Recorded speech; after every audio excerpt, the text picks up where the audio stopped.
10명의 남자들이 뉘른베르크에서 교수대로 끌려갔다. 그들 중 한 명은 알프레드 요들 베어마흐트 최고사령부의 작전부장이었다.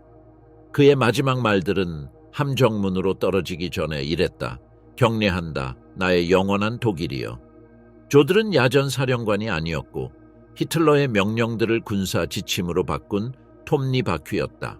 그의 사무실에서 즉결 처형, 민간인에 대한 보복, 그리고 SS와의 협력을 승인한 문서들이 나왔다. 그의 서명은 코미사르 명령과 코만도 명령에 나타나 있었고 두 지시는 포로와 적군 병사들에 대한 모든 보호를 제거했다. 뉘른베르크 재판소에게 그는 단순한 전달자가 아니었고 직접적인 책임자였다. 왜 나치 지도자들과 함께 교수대에서 끝났는가? 그는 복종하는 단순한 군인이었는가? 아니면 결정하는 누군가였는가? 무엇이 그를 전쟁 범죄의 얼굴들 중 하나로 만들었는가? 비르츠부르크에서 라이히스베어로 한 군인의 탄생. 1890년 5월 10일 바이에른의 도시 비르츠부르크에서 알프레드 요제프 페르난도 요들이 태어났다. 그의 출신은 그 시대의 사회적 관습에 의해 특징 지어졌다. 그는 포병 대위 요한스 요들과 농민 혈통의 테레즈 바움가르틀러의 혼외자였다. 독일 사회의 경직된 구조에서 이 조건은 그 아이에게 장애물을 의미했다. 1899년이 되어서야 그의 아버지가 현역을 떠나 결혼했을 때 알프레드는 공식적으로 아버지의 성을 가질 수 있었다. 가족 분위기는 이중적인 면모를 반영했다. 한편으로 군사 전통은 그의 아버지의 모습과 나중에 그의 형제 퍼디난드가 딸을 경력에 확고하게 나타나 있었고 그는 1896년에 태어나 베어마흐트의 장군이 될 운명이었다. 다른 한편으로 비엔나 대학의 철학자이자 교육학자인 삼촌 프리드리히 요들은 나머지 가족의 군사적 성향과 대조되는 학문적 차원을 제공했다.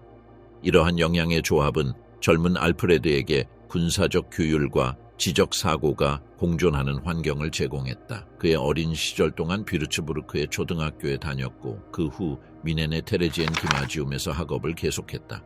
그의 학업 성과는 뛰어난 재능보다는 꾸준함과 방법론으로 특징 지어졌다. 1903년에 그는 미넨의 카데텐 코르푸스에 입대했고 이 기관은 젊은이들을 군 경력을 위해 준비시키는 곳이었다. 그곳에서 그는 복종, 위계질서 그리고 봉사의 가치에 대한 엄격한 교육을 받았다. 그의 교관들은 그를 규율있고 신뢰할 수 있는 생도로 묘사했고 이러한 자질들은 그를 장교직에 적합한 후보자로 만들었다. 1910년 7월 20세의 나이로 그는 아우크스부르크에 기반을 둔 바이에른 육군의 제4경포병 연대에 사관 후보생으로 입대했다.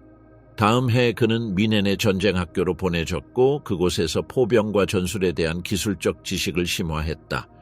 이 교육기간은 그의 경력에 결정적이었는데 왜냐하면 그것이 그를 간접 사격 작전을 조정하고 현대 포병이 수반하는 병참의 복잡성을 다루도록 준비시켰기 때문이다. 1912년 10월 28일 그는 중위 임관을 받았고 장교단에 공식적으로 입문하는 것을 공고히 했다. 1년 전 1913년 9월에 그는 바이에른 귀족 가문 출신인 아이르마 폰 불룡과 결혼했다. 그 결합은 군대 환경 내에서 그의 사회적 지위를 강화했지만 자녀는 없었다. 1914년 8월 1일 대전쟁의 발발과 함께 독일은 총동원령을 선포했다. 조들은 24세의 나이로 프랑스에 대한 초기 공세에서 그의 연대에 합류했다. 그의 불의 세례는 같은 하해 8월 20일 로렌 지역의 자르부르크 전투 중에 일어났다. 제4경포병 연대는 제6 바이에른군의 징역을 지원했다. 그 작전에서 조들은 적의 사격에 오른쪽 허벅지를 부상당했고 그것은 그를 1915년 3월까지 몇 달 동안 입원하게 만들었다. 전투에서의 부상은 그에게 2급 철십자 훈장을 안겨주었고 이 훈장은 비록 널리 수여되었지만 포화 속에서의 성과에 대한 공식적인 인정을 의미했다. 회복 후 그는 중위로 승진했다. 1916년에 그는 동부 전선으로 파견되어 오스트리아 헝가리 육군의 72 야전 포병연대에서 포대장으로 복무했다. 그곳에서 그는 서부 전선과는 매우 다른 전쟁 조건에 직면했다. 개활지에서의 작전, 긴 보급선으로 인한 병참 문제, 그리고 포병의 기동성 필요성, 동부전선은 그에게 더 넓은 작전적 시각을 제공했다. 다국적 부대의 지휘, 독일군과 오스트리아 헝가리군 간의 협조, 그리고 극한 기후의 요구는 그를 복잡한 시나리오에 익숙하게 만들었다. 1917년에 그는 서부 전선으로 돌아와 참모부 직책을 수행했다. 이 경험은 그를 전략기획, 병참 조직, 그리고 작전 명령 작성에 통합시켰다. 1918년 3월에 그는 1급 철십자 훈장을 받았고 이는 전투와 기획 업무에서의 그의 성과를 반영했다.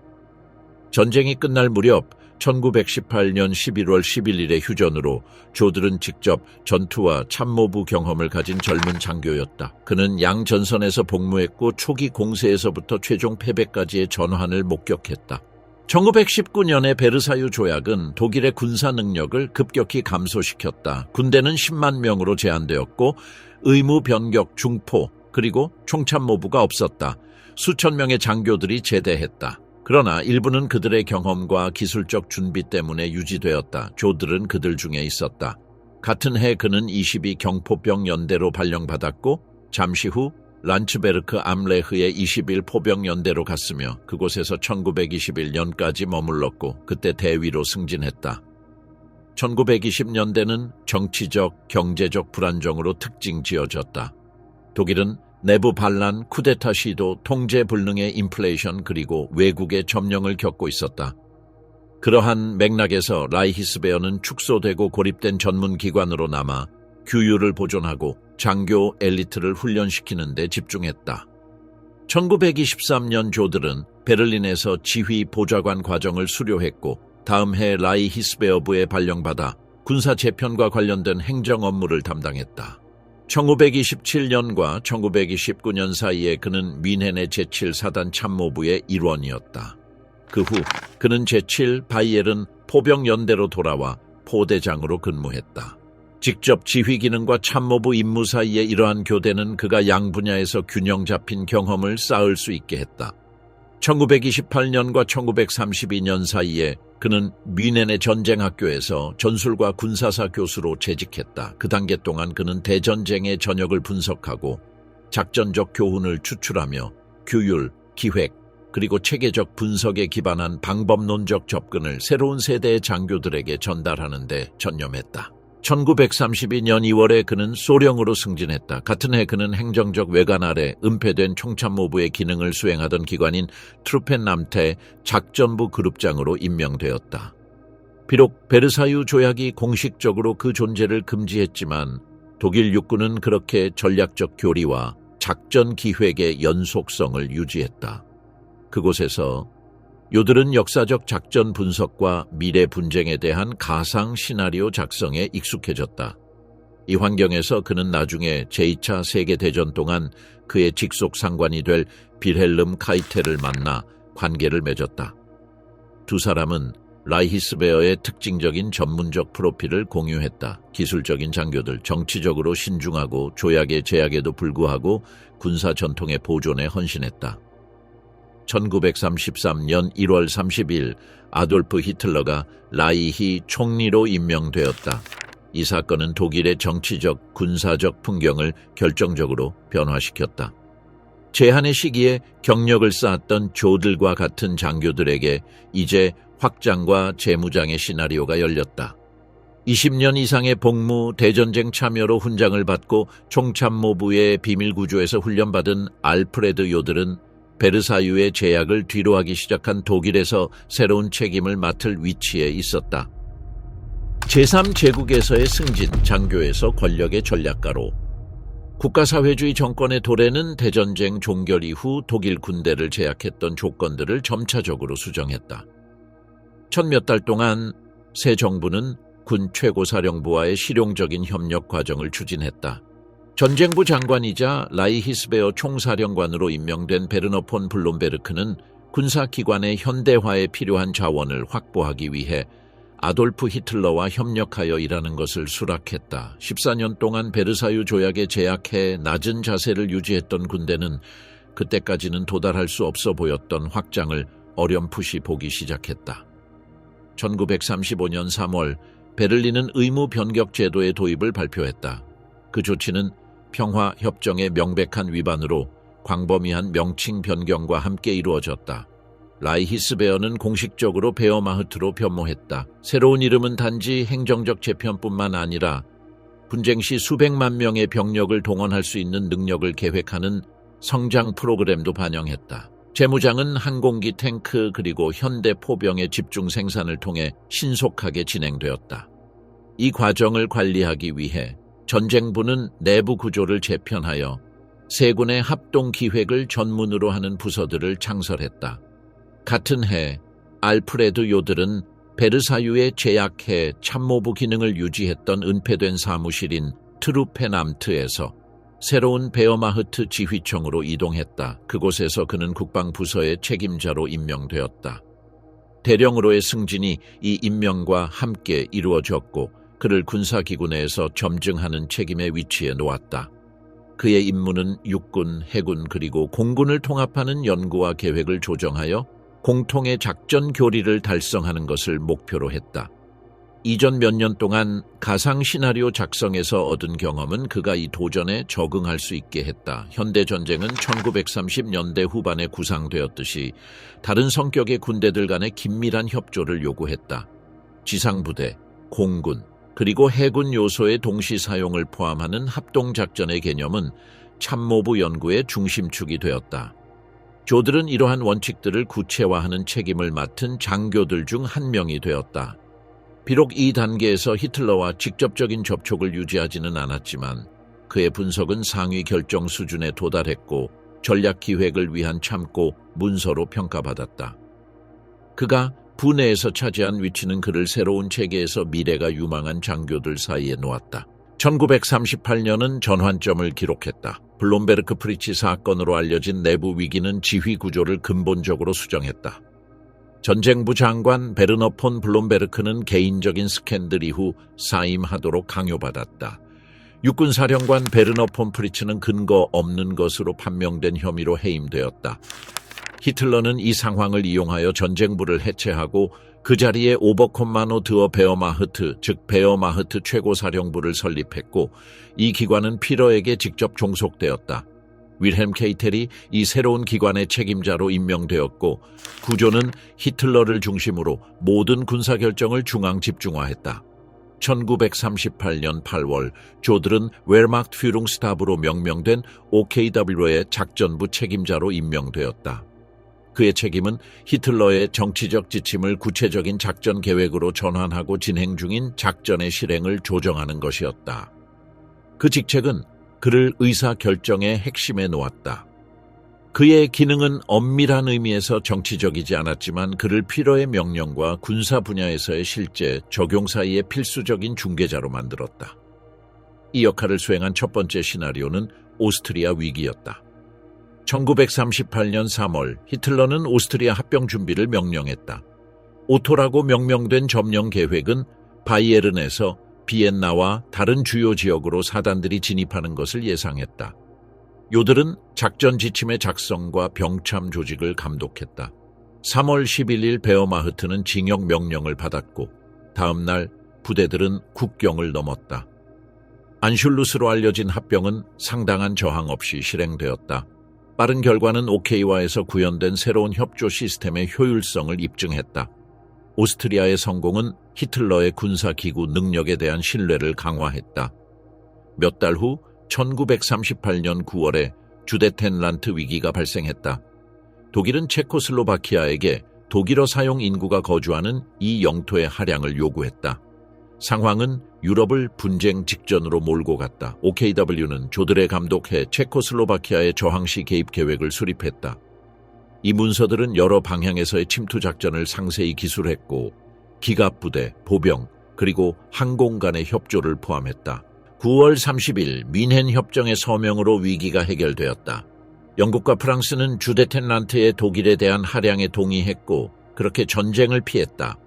비록 침공 계획은 실행되지 않았지만 준비는 OK와가 단기간에 복잡한 작전을 조직할 수 있는 능력을 보여주었다. 조들에게 그것은 새로운 구조가 영토 확장의 효과적인 도구로 기능한다는 확인이었다. 1939년 3월 독일은 체코슬로바키아의 해체를 완료했다. 부대들은 보헤미아와 모라비아를 점령했고 라이히의 통제해 보호령을 설치했다. 오케이와는 신속한 배치와 관련 충돌 없이 작전을 지휘했다. 조들에게 그 경험은 정치적 목표를 구체적인 군사 행동으로 번역하는 새로운 훈련을 의미했다. 오스트리아와 체코슬로바키아의 합병은 독일 통제하의 자원과 영토를 확장했다.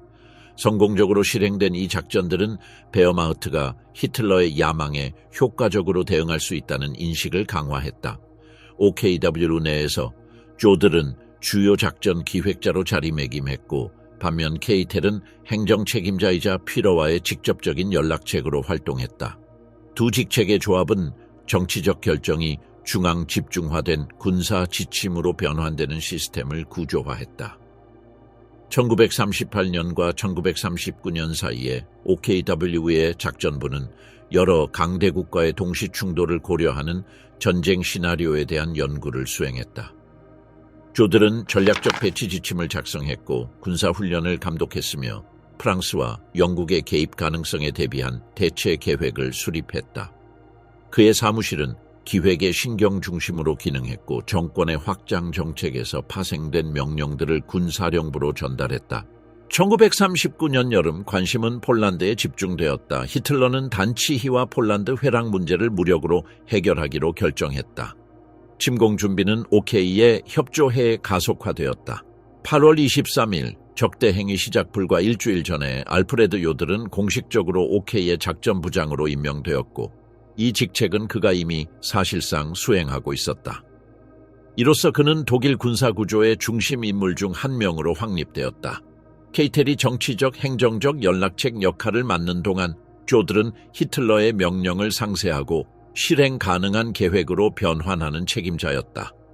이 시스템은 독일 군사정책 지휘의 핵심 도구로서 작전부의 역할을 공고히 했다. 제도적 규율, 참모부 경험, 그리고 피러에 대한 개인적 충성의 조합은 조디를 제3 제국 팽창주의의 주요 기술적 실행자 중 한 명으로 변모시켰다. 1939년 말에 이르러 독일의 전쟁 기계는 대륙적 차원의 분쟁에 대비하고 있었다. 다음 시나리오는 폴란드 전선에서 전개될 것이었고 그것과 함께 유럽에서의 총력전으로 특징 지어지는 알프레드 요들 경력의 새로운 단계가 열릴 것이었다. 정복의 설계자, 히틀러를 위한 번개 전쟁. 1939년 9월 1일 4시 45분에 독일 포병이 자유도시 단치히의 베스테르플라테 반도를 향해 포문을 열었다. 그 발포와 함께 폴란드 침공, 즉 백색 작전이 시작되었다. 전역 계획은 수개월의 준비를 필요로 했고 그 협조는 알프레드 요들이 지휘하는 베어마흐트 최고사령부 작전참모부에 의해 감독되었다. 그 사무실에서 초기 이동과 독일군의 배치 순서를 규제하는 명령들이 작성되었다. 계획은 여러 방향에서의 집계 공격을 구상했다. 북부 집단군은 동프로이센과 포메라니아에서 징역해야 했고 반면 남부 집단군은 슐레지엔과 이웃 슬로바키아에서 침투할 것이었다. 전략적 목표는 서부 지역의 폴란드군을 신속하게 포위하여 그들이 장기적인 방어를 조직할 수 있는 비스와 강으로의 후퇴를 막는 것이었다. 지상부대와 항공 간의 협조는 계획의 필수 요소가 되었고 통신 경로와 적군 집결지에 대한 지속적인 압박을 유지하기 위함이었다. 침공 시작 이틀 후 영국과 프랑스는 독일의 전쟁을 선포했다. 그러나 즉각적인 작전 차원에서는 서부 전선에서 관련 공세가 발생하지 않았다. 이 상황은 폴란드에서의 작전이 연합군의 직접적인 방해 없이 계획대로 계속될 수 있게 했다. 루프트바페는 며칠 만에 제공권을 확보했다. 폴란드 항공의 대부분은 초기 공격 동안 지상에서 파괴되었다. 철도와 도로에 대한 체계적인 폭격은 폴란드 군의 이동을 어렵게 했다. 동시에 독일 기갑사단들은 만들어진 틈을 이용하여 신속하게 전진했고 적의 기동 능력을 무력화시키는 포위 기동을 완료했다. 9월 28일 장기간의 포위 공격 끝에 바르샤바는 항복했다. 4주가 조금 넘는 기간 동안 폴란드군은 패배했고 영토는 독일과 소비에트 연방 사이에 분할되었으며 이는 8월에 리벤트로프와 몰로토프 장관 사이에 체결된 조약의 비밀 조항에 따른 것이었다. 폴란드 전역은 이후 작전의 참고 모델이 되었다. 비록 블리츠크리크라는 용어가 공식적으로 독일 교리의 일부는 아니었지만 사용된 패턴은 집중 공격, 기갑부대의 신속한 침투, 즉각적인 공중 지원, 그리고 대규모 부대가 새로운 방어선을 구축하기 전에 포위하는 것을 결합했다. 최고사령부의 그의 사무실에서 조들은 집단군에 전달된 명령들에서 이러한 원칙들의 적용을 조정했다. 그의 기능은 히틀러의 일반적인 지시가 현장의 지휘관들을 위한 명확한 기술적 조항으로 변환되도록 보장하는 것이었다. 폴란드에서의 승리 후 관심은 프랑스와 네덜란드로 향했다. 1939년 10월에 작성된 첫 계획들은 본질적으로 1914년에 벨기에를 통해 사용된 징역을 재현했다. 그러나 이 계획의 예측 가능성은 내부 논쟁을 유발했다.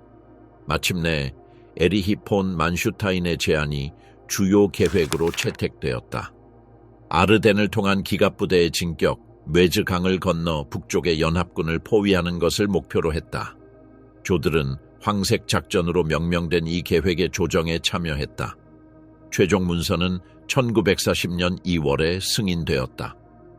지상부대와 항공 간의 동기화가 확립되었고 폴란드에서 얻은 교훈을 통합했다.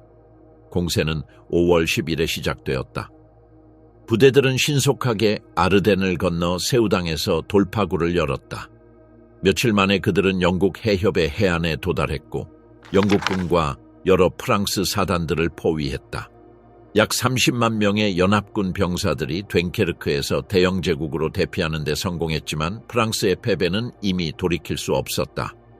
6월 14일 파리는 점령되었고 6월 22일 콩피에뉴에서 휴전협정이 체결되었으며 20년 전 독일이 패배를 받아들였던 바로 그 객차에서였다.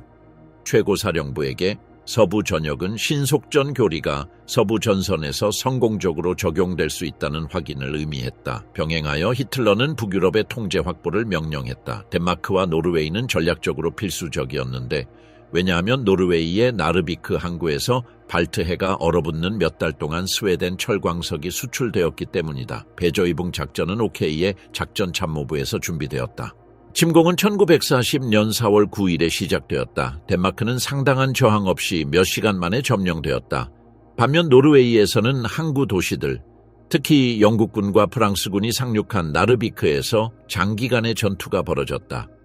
작전은 해군 항공 그리고 육군 간의 정밀한 협조를 요구했고 오슬로, 베르겐, 트론헤임 그리고 스타반게르의 동시 상륙이 이루어졌다. 비록 연합군의 개입이 장애물을 의미했지만 프랑스에서의 독일 공세는 영국군이 6월에 노르웨이에서 철수하도록 강요했고 나라를 독일 통제해 남겨두었다. 노르웨이 전역은 그 병참의 복잡성과 여러 해상 및 지상 전선에서 작전을 동기화할 필요성으로 두드러졌다. OKW에서 조들은 행동의 동시성을 규제하는 지침들을 감독했다. 성공은 철의 전략적 공급을 확보하고 북대서양의 전진 기지를 구축할 수 있게 했다. 이러한 연속적인 승리의 몇 달 동안 협조 작업은 군사적인 것을 넘어 확장되었다. 요제프 괴벨스의 선전부는 OKW에서 전달된 작전 보고서를 사용하여 공식 성명을 작성했다. 작전참모부와 선전부 간의 합동회의는 군사적 현실과 대중에게 투영되는 이미지 사이의 일관성을 보장하고자 했다. 정보의 흐름은 신중하게 통제되었고 성공을 강조하고 좌절을 최소화했다. 비록 선전의 책임은 괴벨스에게 있었지만 조들의 사무실은 초기 데이터를 공급하는 필수적인 채널이 되었다. 프랑스의 항복 후 히틀러는 그의 관심을 소비에트 연방에 집중했다. 1940년 여름부터 동부에서의 공세를 위한 연구가 시작되었다. 작전은 바르바로사라는 이름을 받게 될 것이었다. 일반적인 목표는 나라의 서부 지역에서 붉은 군대를 파괴하고 우크라이나의 농업 자원과 카프카스의 유전지대의 통제를 확보하는 것이었다. 1940년 12월 18일 히틀러는 지침 제21회에 서명했다. 문서는 세 개의 주요 축으로 공세를 설정했다. 북부 집단군은 레닌그라드로, 중부 집단군은 모스크바로, 그리고 남부 집단군은 키예프로 속도와 폴란드와 프랑스에서 성공을 거둔 원칙들의 확장된 적용에 기반한 몇 주간의 전역으로 구상되었다. OKW의 작전부에서 조들은 작전 지침의 작성에 참여했다. 그의 사무실은 피러의 일반적인 의도를 전선의 지휘관들을 위한 구체적인 조항으로 변환하는 명령들을 조정해야 했다. 이 준비 과정에서 도전의 전례 없는 규모가 관찰되었다. 광대한 거리, 분산된 산업 자원, 그리고 극한의 기후 조건. 1941년 봄에 전통적인 군사 논리를 초월하는 조항들이 발행되기 시작했다. 그중 하나는 5월에 작성된 코미사르 명령이었는데 이는 포로로 잡힌 소비에트 정치위원들의 즉각적인 처형을 규정했다. 문서는 키텔의 서명과 요들 부서의 작전적 승인을 받았고 이는 그를 군사기획을 이데올로기적 목표와 연결하는 명령의 전달자로 만들었다. 공세는 처음에 1941년 5월로 예정되었지만 병참 지연과 발칸에 개입할 필요성으로 인해 연기되었다. 6월 22일 마침내 현대사상 가장 큰 군사작전이 시작되었다. 알프레드 요들 지휘하에 있는 OKW의 작전참모부는 이 전역의 초기 단계를 지휘했고 이는 전쟁에서 완전히 새로운 단계를 열 것이었다. 동부에서의 전쟁, 절멸의 기계. 1941년 6월 22일 새벽 300만 명의 독일군과 추축 동맹국 병사들이 발트해에서 흑해까지 뻗어있는 전선에서 소비에트 연방으로 국경을 넘었다. 바르바로사 작전은 현대 군사 역사상 가장 광범위한 지상 공세가 되었고 규모와 야망에서 베어마흐트의 이전 모든 전역을 능가했다. 베어마흐트 최고사령부에서의 그의 위치에서 알프레드 요들은 수개월 동안 작전 기획을 조정했다. 그의 사무실에서 나온 지침들은 세계의 대규모 집단군의 움직임을 규제했다. 북부는 레닌그라드로, 중부는 모스크바로, 그리고 남부는 키예프와 그 후 카프카스를 목표로 했다. 일반적인 계획은 소비에트 서부 지역에서 붉은 군대를 신속하게 파괴하고 주요 산업 및 정치 중심지를 점령하는 것을 추구했다. 공격은 소비에트 비행장에 대한 대규모 폭격으로 시작되었고 이는 첫 몇 시간 동안 적 항공의 대부분을 지상에서 파괴했다. 독일의 제공권은 기갑사단들이 루프트바페의 지속적인 지원을 받으며 전진할 수 있게 했고 폴란드와 프랑스에서 효율성을 보인 작전 패턴을 따랐다. 첫 몇 주 동안 수십만 명의 소비에트 병사들이 비아위스토크, 민스크, 그리고 스몰렌스크의 큰 포위망에 갇혔다. 징역 속도는 짧고 결정적인 전역에 대한 예상을 확인하는 것처럼 보였다. 그러나 동부에서의 전쟁은 전통적인 군사 논리를 초월하는 명령들에 의해 지배되었다. 1941년 6월 침공 시작 전에 히틀러는 소위 코미사르 명령을 공포했다. 최고사령부에서 승인되고 조들이 지휘하는 부서에 의해 배포된 이 문서는 포로로 잡힌 모든 소비에트 정치위원들은 체포 직후 즉시 처형되어야 한다고 규정했다. 이데올로기적 충성을 보장하기 위해 부대에 배정된 이 공산당 관리들은 국제협약의 보호에서 제외되었다. 이 지침은 전역에 첫 몇 달 동안 체계적으로 적용되었고 수천 건의 즉결 처형을 초래했다. 소비에트 전쟁 포로의 대우 또한 이전 분쟁에서 관찰된 것과 달랐다. 1941년 여름과 가을 동안 포로의 수는 거대한 비율에 도달했다. 키예프 전투에서 약 60만 명의 소비에트 병사들이 포위되어 포로로 잡혔다. 스몰렌스크, 우만, 그리고 벼지마 브리안스크에서 또 다른 수십만 명이 같은 운명을 겪었다. 독일의 기반 시설은 그렇게 막대한 양을 수용할 준비가 되어 있지 않았다. 포로들은 충분한 식량 없이 임시 수용소에 억류되었고 이는 굶주림, 추위, 그리고 질병으로 인한 대규모 사망을 초래했다. 그 해 말까지 포로로 잡힌 300만 명 이상의 소비에트 병사들 중 약 200만 명이 포로 상태에서 사망했다. 비록 포로의 체계적인 절멸을 지시하는 명시적인 명령은 없었지만 전역의 이데올로기적 틀과 OKW에 의해 전달된 조항들은 극단적인 방치 정책을 용이하게 했다. 조들의 지휘하에 있는 작전 사무실은 이송을 조정하고 베어마흐트 부대와 SS 분견대 간의 협력을 확립하는 보안 지침을 전달하는 책임을 맡았다. 그 협력은 유대인 정치위원 그리고 정권의 적으로 간주되는 다른 사람들의 대량 처형을 목적으로 하는 SS의 이동부대인 아인자츠 그루펜의 활동까지 확장되었다. OKW는 정규군에게 이 분견대의 병참 및 보안 지원을 제공하도록 요구하는 지침을 발행했다. 따라서 베어마흐트는 아인자츠 그루펜이 점령지에서 제한 없이 작전할 수 있도록 수송, 숙소 그리고 군사적 엄호를 용이하게 했다. 병행하여 베어마흐트는 저항 활동에 대한 대응으로 민간인에 대한 집단 보복을 적용하라는 지시를 받았다. 조들의 부서에서 전달된 명령들은 독일군에 대한 어떠한 공격에 대한 즉각적인 대응으로 인질 처형과 마을 전체의 파괴를 승인했다. 벨라루스와 우크라이나에서 이러한 조치들은 대량 처형과 농촌 공동체의 파괴로 이어졌다.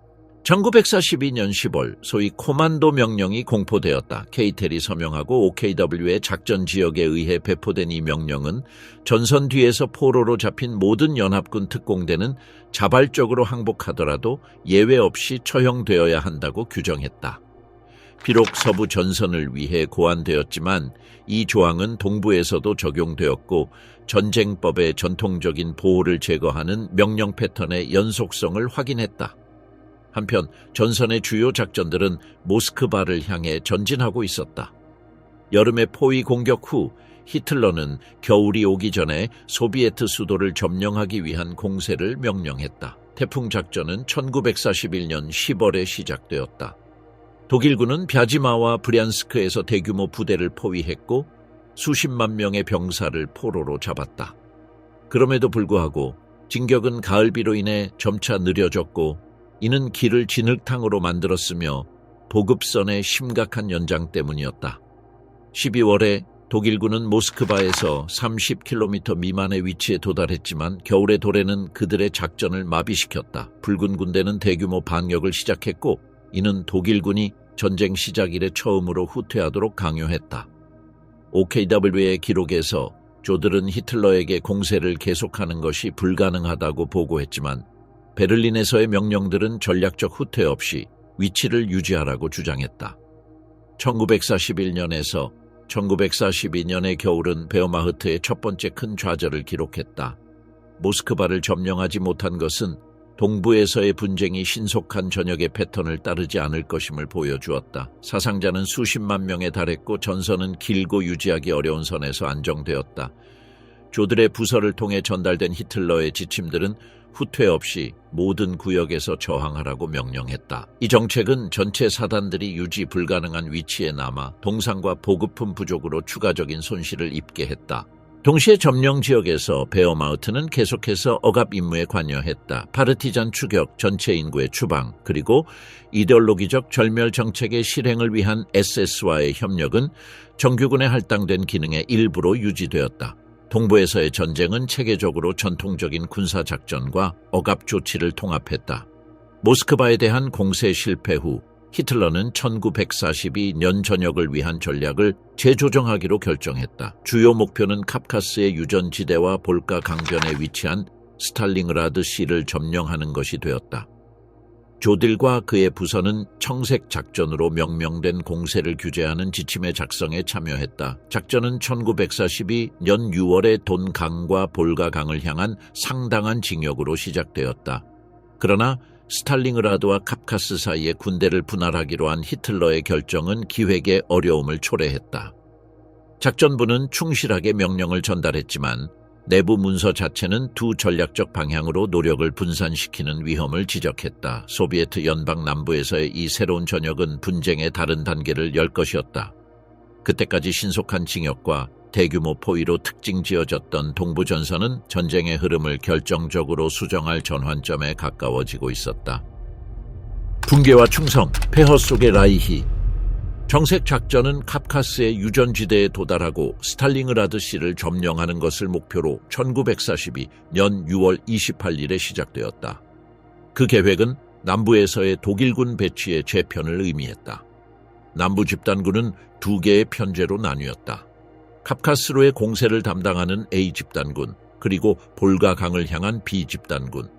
베어마흐트 최고사령부에서 알프레드 요들은 히틀러의 지침을 현장의 지휘관들에게 전달했다. 기획 문서들은 그가 내부 통신에서 주력을 두 개의 전략적 축으로 나누는 위험을 지적했음을 기록하지만 그럼에도 불구하고 그는 작전 명령을 배포하는 임무를 엄격하게 수행했다. 상급 지시에 대한 복종은 작전 참모부장으로서의 그의 기능을 계속해서 특징지었다. 여름 동안 독일군은 돈강을 향해 신속하게 전진했고 8월에 스탈링그라드 접근로에 도달했다. 동시에 카프카스로 향한 편제들은 초기 진전을 이루었고 마이코프와 그로즈니를 점령했지만 유전지대를 완전히 통제하지는 못했다. 공세는 상당한 영토 확장을 달성했지만 배치는 점점 더 분산되었다. 스탈링그라드에서 신속한 작전으로 구상되었던 것이 장기적인 전투로 변모했다. 집집마다 건물마다 전개된 시가전은 초기 예상을 초월하는 규모로 자원을 소모했다. 독일군은 준비되지도 장비되지도 않은 소모전에 몰두하게 되었다. 1942년 10월 1일 소비에트 사령부는 천왕성 작전을 시작했다. 주로 루마니아군과 헝가리군에 의해 유지되던 측면에서의 공격은 도시 내부의 독일 제육군을 포위하는 데 성공했다. 베를린에서 요들이 지휘하는 작전부는 어떠한 후퇴나 돌파 시도를 금지하는 히틀러의 명령을 전달했다. 제육군 사령관 프리드리히 파울스는 포위망을 돌파하기 위한 허가를 반복적으로 요청했지만 공식적인 답변은 위치를 유지하라고 주장했다. 보급은 루프트바페가 조직한 공수교에 맡겨졌다. 처음부터 그것은 포위 상태에 있는 수십만 명의 병력을 유지하기에 불충분했다. 식량 부족, 연료 부족, 그리고 기온 하강은 상황의 급속한 악화를 초래했다. 1943년 2월 제육군은 항복했다. 약 25만 명의 병사들이 포위되었고 수년간의 포로 생활 후 살아 돌아온 사람은 불과 몇천 명이었다. 그 패배는 동부 전선에서 돌이킬 수 없는 전환점을 기록했다. 최고사령부의 기록들은 히틀러가 체계적으로 모든 후퇴 제안을 거부했음을 보여준다. 조들의 사무실은 이러한 명령들의 전달 채널 역할을 했고 어떠한 대안에 대한 거부를 문서화했다. 스탈링그라드의 실패는 전략적 주도권이 소비에트 연방으로 넘어갔음을 확인했다.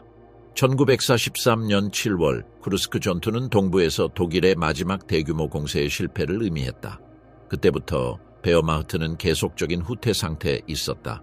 조들의 기능은 방어적 재편을 조정하고 작전 상황이 후퇴를 권고할 때조차 모든 위치에서 저항하라고 요구하는 히틀러의 명령을 전달하는 데 집중되었다.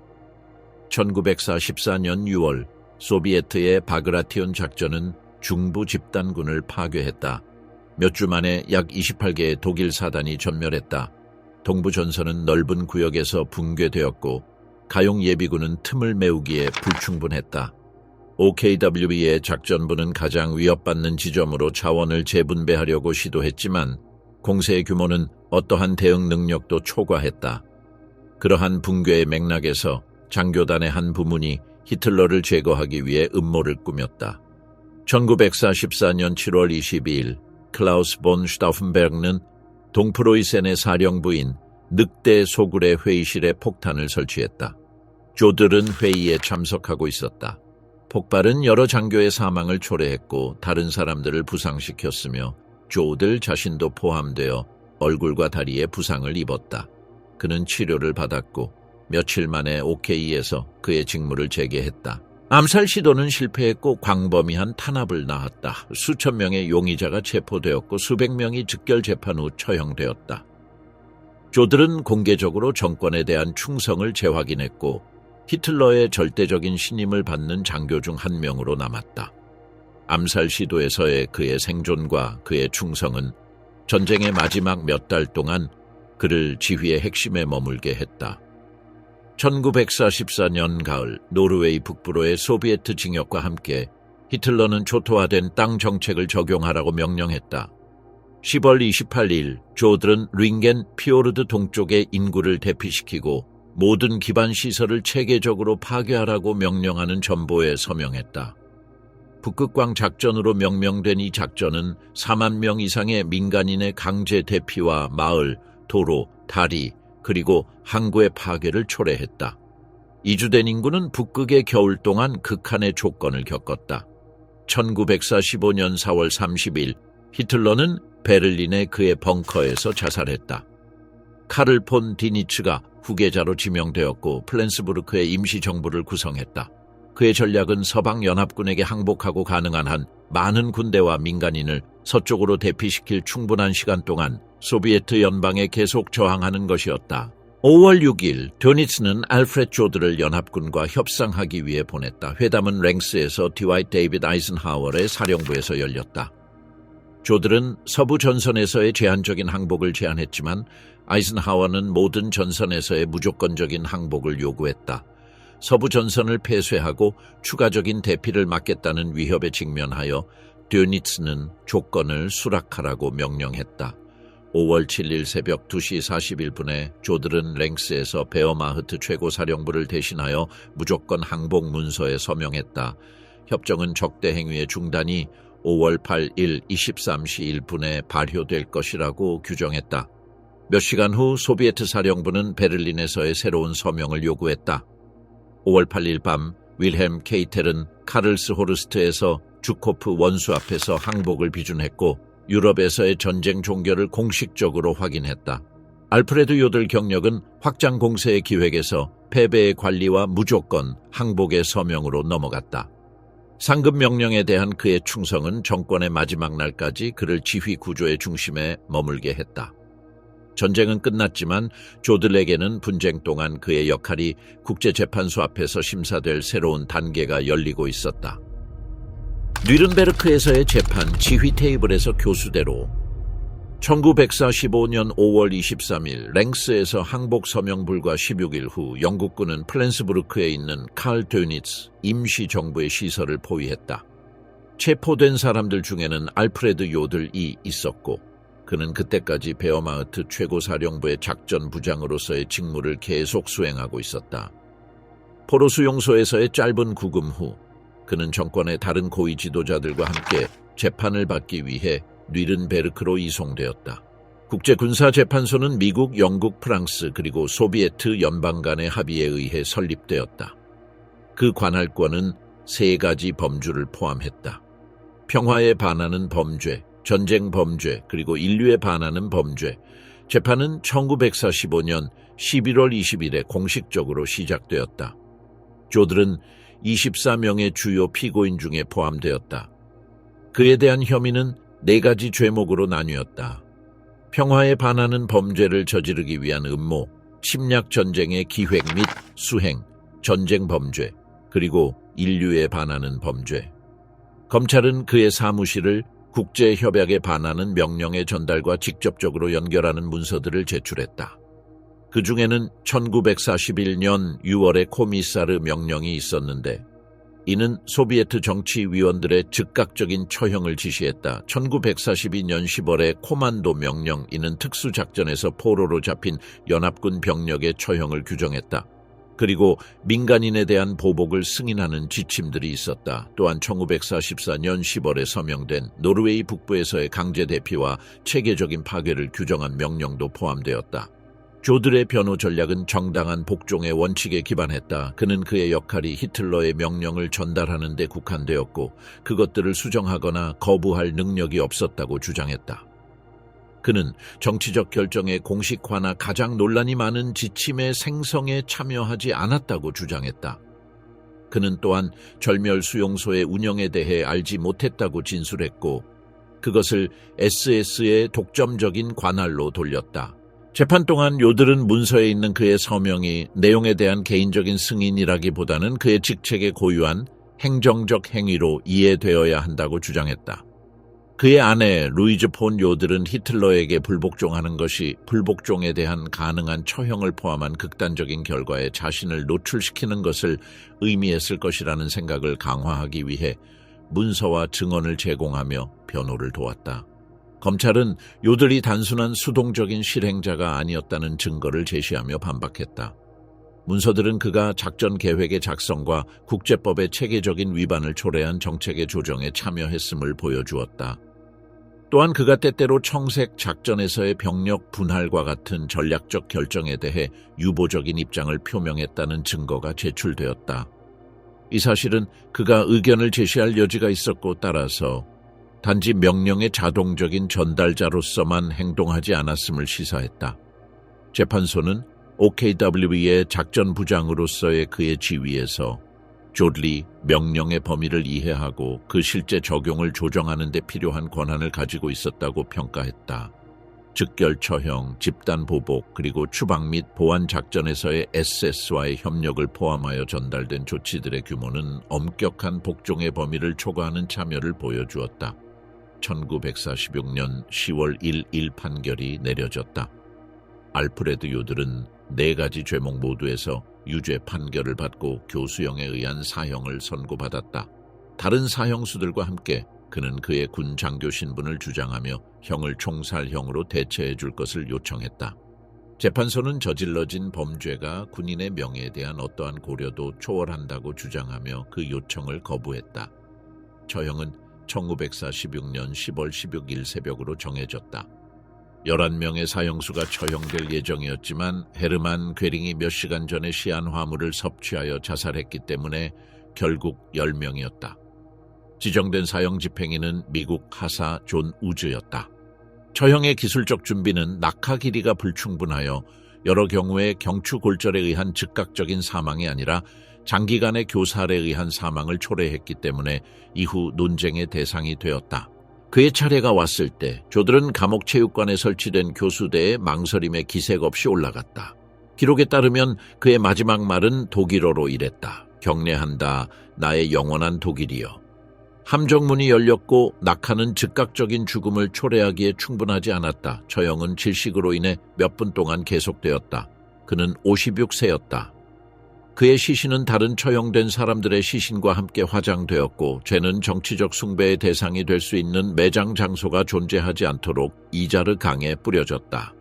몇 년 후 알프레드 요들 사건은 전후 독일에서 다시 논쟁의 대상이 되었다. 1953년 2월 28일 뮌헨의 비나치와 재판소는 그가 전쟁 범죄자로 부당하게 유죄 판결을 받았다고 선언하고 그를 사후에 복권시켰다. 이 결정은 독일과 해외 모두에서 논란을 일으켰다. 일부에게는 그것은 전문 군인과 이데올로기적 정치 지도자를 구별하려는 시도를 의미했다. 다른 이들에게는 그것은 뉘른베르크에서 제시된 증거의 부정이었다. 논란은 몇 달 후 부분적으로 해결되었다. 1953년 9월 3일 바이에른 정치해방부는 복권을 취소하고 원래의 유죄 판결의 유효성을 회복했다. 이 번복은 국제적 압력과 국가사회주의 과거의 기억을 어떻게 마주할 것인가에 대한 독일 내부의 논쟁을 반영했다.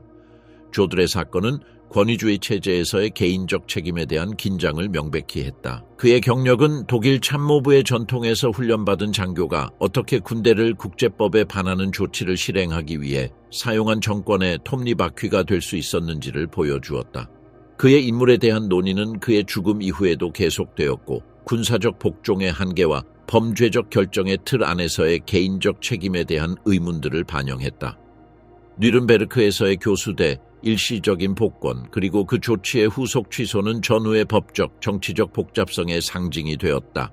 알프레드 요들의 이름은 제3제국의 군사구조와 국제정의 및 역사적 기억에 대한 후속 논쟁 모두에 연결되었고 이 논쟁은 이후 수십 년 동안 계속 열려 있을 것이었다.